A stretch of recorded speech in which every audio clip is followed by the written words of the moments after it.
vamos voltar para a nossa tela inicial, tá? E agora vamos começar o nosso cálculo. Vocês podem observar que aqui eu tenho as mesmas opções que eu tenho aqui. Olha, criar novo. Cálculo externo, para quando eu vou trabalhar com cálculos que eu já tenho prontos, provavelmente até de outros sistemas que eu trago para atualizar dentro do PJ eCalc. Buscar, igual a buscar cálculo. Importar cálculo. E relatório por processo, quando eu tenho no mesmo processo, pode ser vários reclamantes, mas todos com o mesmo número de processo. Eu consigo um relatório unificado, tá? Unificado, adicionando os valores de todos os cálculos que eu tenho daquele mesmo processo, tá? Então, vamos lá. Nós vamos criar um novo cálculo, tá? Nós vamos começar criando um novo cálculo. Que cálculo é esse? Tá? Vocês vão ter acesso a esse cálculo e eu vou falando aqui e aí vocês vão ter depois a base para esse cálculo, tá? Lembrando o seguinte, esse sistema, ele aceita tanto colocar o número como não colocar o número do processo. Se você está entrando como inicial, tá? O que acontece? Você não tem ainda o número do processo. Você pode fazer sem o número e jogar o seu número após, tá? Então, não tem o menor problema. Você pode começar o seu cálculo sem número, tá?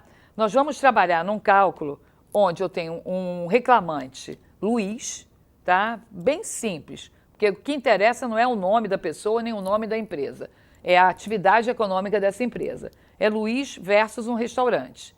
Então, nós vamos trabalhar com esse reclamante, Luiz, versus restaurante, com admissão 1º de janeiro de 2018 e demissão em 25 de fevereiro de 2019. Um ano e pouquinho só de pacto e vamos colocar esse ajuizamento na data de hoje, tá? A gente vai pensar o seguinte, nós estamos entrando como inicial, vou colocar a data de hoje, ok? Para a gente tinha que definir um tipo de trabalho, então a gente vai fazer como se estivesse entrando com uma petição inicial. Mas isso pode ser, se você já tem um processo que você queira colocar aqui, você vai colocar outra data de ajuizamento. Então, vamos lá. Vamos colocar o nome do reclamante, Luiz, tá? Venho aqui para baixo, ponho o nome do reclamado, restaurante. Tranquilo. Vou salvar? Não. Essa primeira página eu não salvo ainda. Esse sistema trabalha muito com salvar, adicionar, mas neste momento você não salva a primeira página porque você tem que ir para a segunda aba, parâmetros de cálculo. Olha só, a gente está em dados do processo. Eu tenho que ir para a segunda aba, parâmetros de cálculo, onde eu vou informar os dados do reclamante. Aqui é como se fosse uma ficha de registro. Até um certo ponto do sistema, o que acontece é que a gente vai só informar. A gente só começa a calcular bem mais tarde, tá? Aqui é só informação. Estou dando dado, olha, sistema, o nome do cara é Luiz, o nome da empresa é restaurante e ele foi admitido, vou lá para os parâmetros. O que acontece se eu salvar aqui? Vai aparecer uma porção de cruzinha vermelha e você vai ficar triste, que na sua primeira página você já vai estar cheio de erro. Mas o bacana desse sistema é que quando ele mostra o erro, ele aparece uma cruz lá em cima, ele já diz aonde está o seu erro. Eu vou mostrar para vocês o que acontece se eu salvar nessa primeira página. Não faça isso. O que você vai fazer? Você vem para parâmetros de cálculo para preencher aqui. Eu não vou fazer isso. Eu vou mostrar o que acontece se você salvar na primeira página, porque eu posso suportar isso. Eu já trabalho há muito tempo com esse sistema. Não vou ficar triste, mas vocês podem ficar. Olha o que acontece. Olha quanta cruz vermelha. Horrível isso, né? Péssimo. Então, olha só, a operação não pôde ser concluída porque existem erros no formulário. E ele mostra onde estão os erros. Eu deixei de colocar campos obrigatórios. Quer dizer, eu passei direto de dados do processo, salvei. Eu tinha que vir para os parâmetros antes de salvar. Então, à medida que eu for colocando os dados aqui, a cruzinha vermelha vai sumindo. Mas ele vai me dizendo o motivo, tá, do meu erro. E isso é bacana. Ele aparece a cruz grandona aqui, não tem sucesso, tá? Ele aparece com a cruz grandona, mas ele mostra aonde que está o erro. E eu venho aqui dizendo onde estou. Eu estou no Rio de Janeiro, na cidade do Rio de Janeiro, tá? Então eu venho aqui, basta colocar um R, ele já coloca RJ. E aqui eu vou colocar o meu município. Se você está em Duque de Caxias, se você está em Nilópolis, se você está em Nova Iguaçu, Petrópolis, Cabo Frio, você vai colocar o seu município, tá? Eu estou no Rio de Janeiro.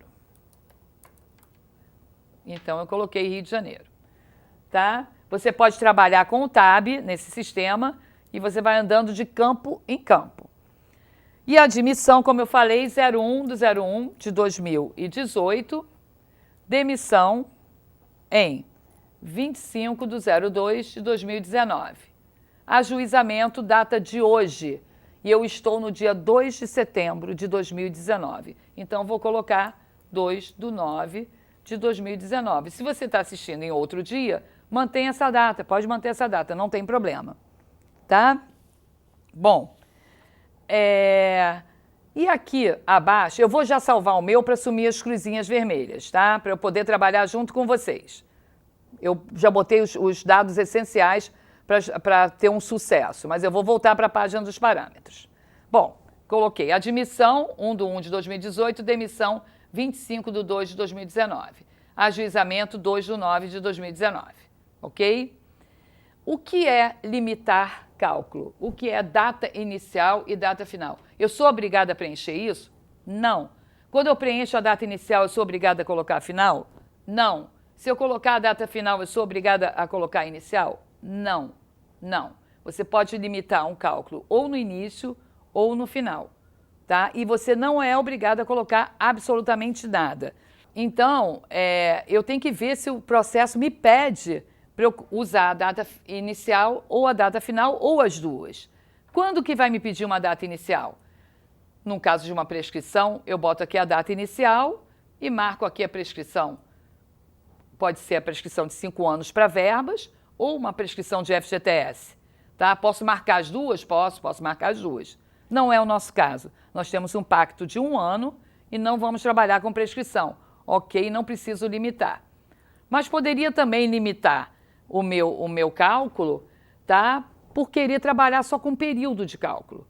Às vezes eu quero trabalhar só com as verbas rescisórias. O que eu faço? Eu boto na data inicial já a data da demissão. E eu consigo, o sistema já monta tudo para mim só com as verbas rescisórias. Só cuidado se você tiver um saldo de salário, porque aí você precisa considerar o início do cálculo, aqui no caso seria dia 1/2 de 2019, para poder contar os 25 dias de saldo de salário. Mas eu posso limitar um cálculo, eu só tenho verbas, digamos, de um salário retido. Então, eu posso fazer um limite, 3 meses, digamos, de salários retidos, eu começo o cálculo dali. Eu tenho um pacto gigante e quero limitar o início e o final do meu cálculo. Eu posso limitar aqui. Então, eu posso limitar por prescrição ou por um limite mesmo da minha apuração, de um pacto maior que eu só queira trabalhar em um período desse cálculo. Ok. E a data final? A data final eu vou usar ou no limite de um cálculo ou quando eu tenho alguma verba com vencimento posterior ao final do nosso pacto. Tá? Nosso pacto vai terminar em 25 de fevereiro de 2019. Então, se eu tiver alguma verba, tá, posterior a esse final, eu tenho que colocar aqui. Pode ser um salário de estabilidade, pode ser o pagamento de uma verba, pode ser até uma indenização de salário de maternidade, enfim. Mas pode ser também um dano, tá? Você vai pedir um dano moral. E a época própria para o dano moral é a prolação da sentença. Você não tem aqui a data da prolação da sentença, tá? Mas você vai querer nesse exercício pedir o dano moral. Vamos colocar a data de hoje. Quando houver a prolação da sentença, se houver realmente determinação para apuração do dano moral, você sabe que você vai mudar essa data, a época própria, para a data da sentença. Tá? Porque é muito diferente quando você cria um cálculo ou quando você já obedece uma sentença. Se você estiver obedecendo uma sentença, você já vai botar aqui como data final a data da prolação. Se você estiver criando uma inicial, você vai ter que botar a data do ajuizamento. Você não tem como prever a data que vai sair a sua sentença. Tá? Nós vamos colocar aqui a data do ajuizamento porque nós vamos pedir um dano moral. Eu vou já ler em outro módulo, eu vou ler para vocês as verbas, tá? Mas aqui, a princípio, já para prevenir do pedido de dano, eu já coloco minha data final como 2/9/2019, tá? Repetindo que, se você já tiver a sentença e estiver liquidando o cálculo, você vai botar a data da prolação da sentença, tá? Ok. Bom, o meu sistema PJ Calc, né, a gente vai trabalhar com tempo integral, tá? A gente não vai trabalhar com exceções, senão a gente não consegue, né? Nós vamos trabalhar com o que tiver mais dentro da normalidade, né? Que a gente possa dizer assim. Mas ele já me dá a opção de trabalhar com um trabalho intermitente, no qual ele já exclui a página de férias, tá? Pela forma de cálculo diferente, e também tem o tempo parcial de 18 dias. Nós estamos com um trabalhador urbano de 30 dias de trabalho, tá? Nós vamos ter uma jornada também bem tranquila e eu vou falando como a gente pode variar isso daí. Este espaço daqui, apesar de ter o nome maior remuneração ao lado do regime de trabalho, vocês não pensem aqui como maior remuneração, salário todo integrado, nem nada disso. Eu quero que vocês pensem aqui como um local onde exatamente eu vou buscar. Automaticamente, o sistema trabalha com funções automáticas e outras que eu tenho que decidir, tá? Aqui, o valor que eu colocar aqui, automaticamente vai para o meu cálculo do aviso prévio, das férias mais 1/3 indenizadas, tá? Verbas de rescisão, e o 477, a multa do 477. O valor que eu colocar aqui, automaticamente, na hora das minhas verbas, ele vai para aviso, férias e 477. Lembre sempre desse local, maior remuneração, como essa função, com essa função automática, tá? Não quer dizer que à frente eu não possa mudar, nós vamos mudar, tá? Enfim, então, olha só, eu aqui agora vou falar para vocês, vou dar uma paradinha aqui olhando no sistema e vou falar para vocês o seguinte. Esse meu cálculo, o que é esse meu cálculo, tá? É um trabalhador que tinha um salário pago de 1,8 salários mínimos, tá? E o que ele queria, na realidade, era um salário devido variável, tá? Até 5 de 2018, 2.500, 3.700 a partir de 10 de 2018 e 4.200 a partir até 4.000 até 2 de 2019, tá? Então, ele tinha 1,8 salários mínimos e queria outro salário. Então, a gente já vai poder trabalhar com diferença salarial, salário pago e salário devido, tá? Ele também recebia um salário por fora de R$500 sem integrar nas verbas do contrato e do distrato. Apresentou também um extrato analítico de FGTS recolhido de R$8.200. Então, eu quero também uma multa de 40% sobre esse extrato apresentado. Ele não teve horas extras pagas, nem os intervalos e nem o adicional noturno pago, tá? E ele também não recebia o vale transporte e gastava R$5 por passagem, 2 vezes. Ida, 5 para ir, 5 para voltar, tá? Ele me apresentou também documentos com férias gozadas, tá? E algumas faltas, tá? Ele tinha uma jornada contratual que caracteriza um trabalhador de 8 horas diárias de segunda a sexta e 4 horas no sábado. E uma extra, tá? Então ele trabalhava de 9 às 18, com 1 hora de intervalo, sábados de 9 às 13. E a jornada extra era de segunda a sexta, de 9 às 21, sendo que terça e sexta ele ia até às 3 da manhã. Para que isso? Para a gente poder calcular o interjornada e um adicional noturno também. Então, é um combo completo o exercício. Aos sábados ele trabalhava de 9 às 17 e aos feriados de 9 às 18. Sempre com 40 minutos para alimentação e descanso, tá? Então, eu vou poder pedir diferença salarial, integração desse salário por fora, horas extras acima da 8ª e da 44ª, adicional noturno, horas extras a 100%, integração dessas horas todas nas verbas, diversas verbas, intervalo intra e inter, rescisórias, Olha quanta coisa eu vou poder pedir nesse meu exercício. Multa do 477, vale transporte, indenização por dano moral, vou pedir no valor de 5 mil, e vou pedir também a multa de 40% sobre o extrato apresentado de 8.200, tá? Vou também aprender a calcular honorários e sucumbência e vou aprender também a modificar um cálculo, ok?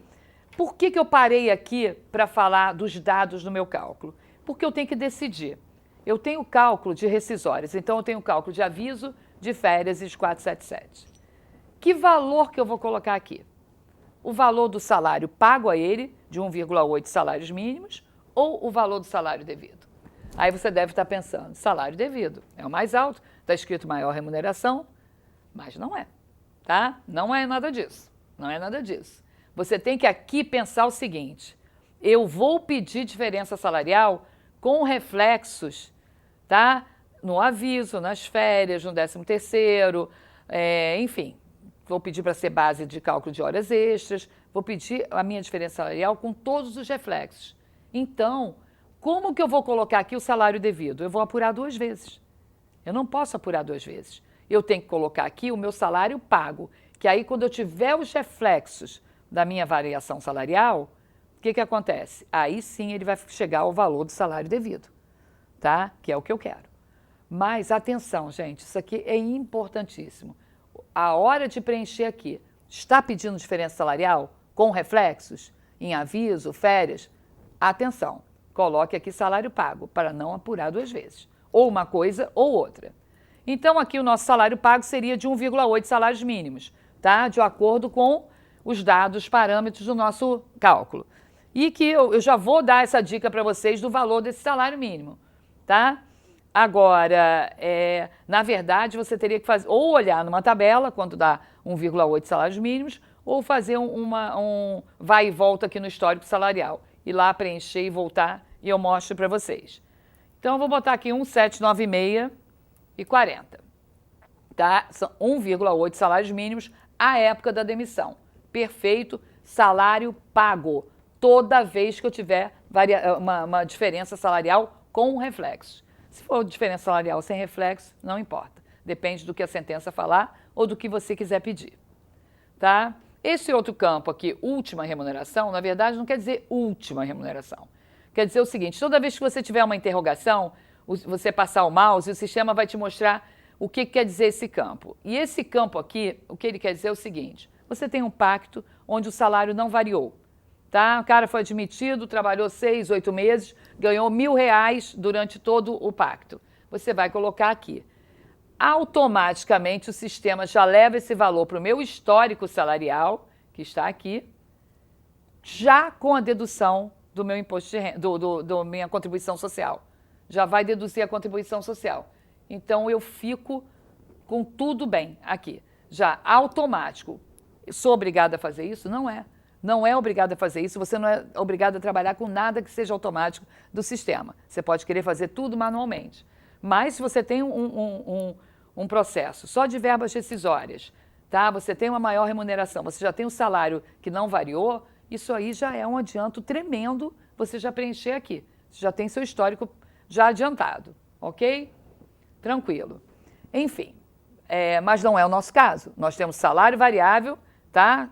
1,8 salários mínimos e salário devido. Então, não é o nosso caso realmente aqui.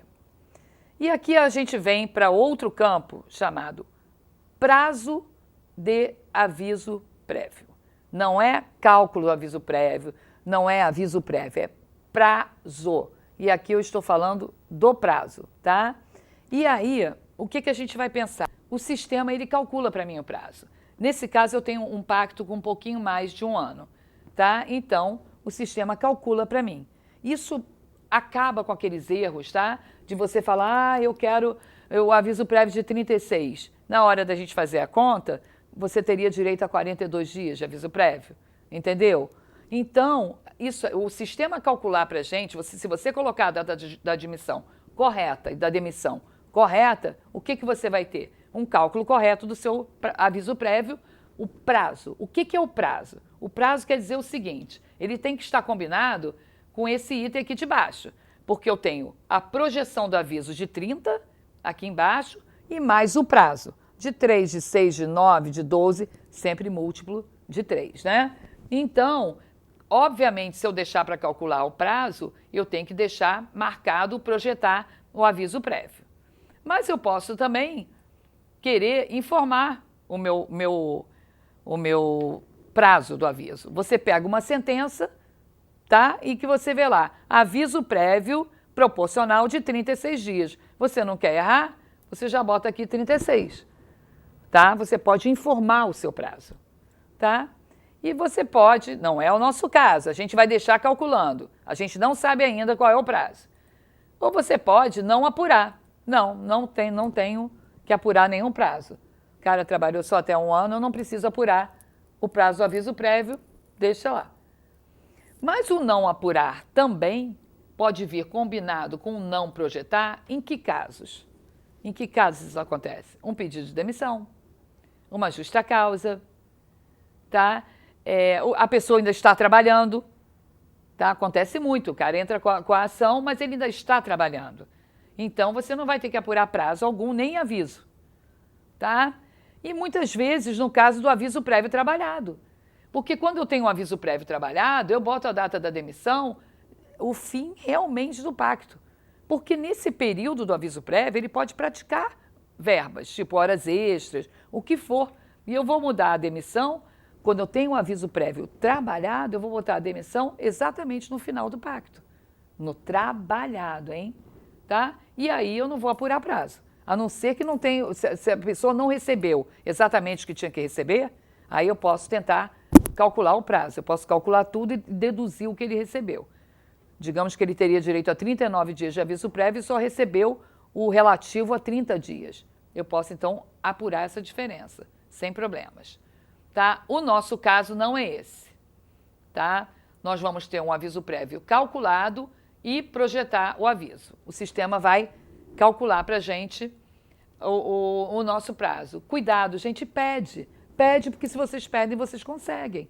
Muitas vezes vocês deixam de ganhar, né? Isso eu estou falando agora para quem está fazendo uma inicial. Vocês deixam de ganhar porque deixaram de pedir.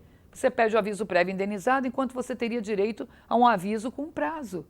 Tá? Então, pede direito. Agora você tem um sistema que te ajude. Então, você bota aviso prévio proporcional ou de acordo com a Lei 12.506 de 2011, tá? De tantos dias, o que for. Eu não coloco os dias, tá? Mas pede para poder ganhar. Ok? Ok. Tá? Vocês podem ver que aqui o limitar avos do processo, tá? Do período, ao período de cálculo, limitar os avos, ele está fechado esse campo. Esse campo só vai funcionar, tá? Se eu colocar a prescrição, que se eu marcar o limite do início do cálculo, e aí ele vai abrir.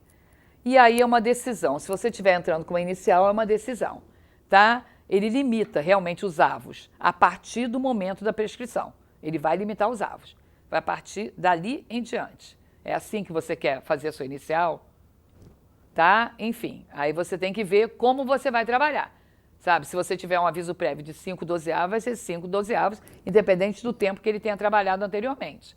Tá? Você limita a partir do seu corte do limite lá. Ok? Zerar valor negativo, tá? Padrão, o que é isso? É o seguinte, você praticou R$200 de horas extras, tá? E recebeu 500. O zerar valor negativo vai fazer 200 menos 500 igual a 0. Tá? Então, cuidado, se você zerar, você vai ter o valor 0 de uma subtração, tá? Mas se você não deixar o zerar, o que vai acontecer? 200 menos 500, fiz R$200 de horas extras, já tinha recebido 500, vai dar menos 300. Minha dica, se você for entrar com uma inicial, se você for apurar suas horas extras, na hora que você jogar os valores pagos, deu tudo negativo, não pede. Não pede as horas extras, porque você não tem direito. Ele já recebeu essas horas extras. Mas, se você estiver obedecendo alguma sentença, você tem que ver qual é a forma que esta vara trabalha. Tá? Porque você sabe que quando você coloca o valor da negativo, você vai compensar com os outros meses. Tá? Um valor negativo num mês, num somatório total de verbas, ele vai compensar. Tá? Então, você tem que ver de que forma a vara que você está fazendo o cálculo está trabalhando, tá? Considerar feriados estaduais e municipais é calendário, tá? Eu quero que tenha todos os feriados estaduais e municipais no meu calendário, tá? Ok. Não é cartão de ponto ainda, tá, gente? Não é cartão de ponto. Não estou falando ainda de hora extra, em feriado, nada disso. Só estou dando informações ao sistema, tá? E aqui vem, aqui ao lado direito, a carga horária. Importantíssima essa carga horária, porque ela depois vai servir de divisor para mim no cálculo de horas extras. Então, ele coloca padrão, e é que nós vamos trabalhar, porque eu estou com um trabalhador, tá? De 44 horas semanais, como eu falei, de segunda a sexta, de 9 às 18, com 1 hora de intervalo, tá? E sábados, de 9 às 13. 44 horas semanais, 220 mensais, tá? Então, eu estou com esse trabalhador. Poderia ser outro? Poderia. Peguei um rodoviário a 210, eu vou aqui e mudo. Ah, tá, um bancário de 180 horas. Vai depender do meu trabalhador, tá? Posso ter exceções? Sim. Tipo, o cara entrou para trabalhar num banco e fazia o horário de 6 horas e ele tinha um divisor de 180 horas.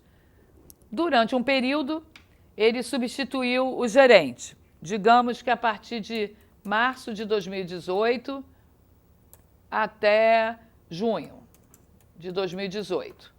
Ele ficou no lugar de gerente com um divisor, então, de 220. Estou chutando, estou falando um exemplo só para aprender o que seria exceção. Toda vez que você se deparar com esse sinal de mais no PJ Calc, se você não clicar, ele não vai entender o que você quer. Clicou e aí a sua exceção aparece aqui.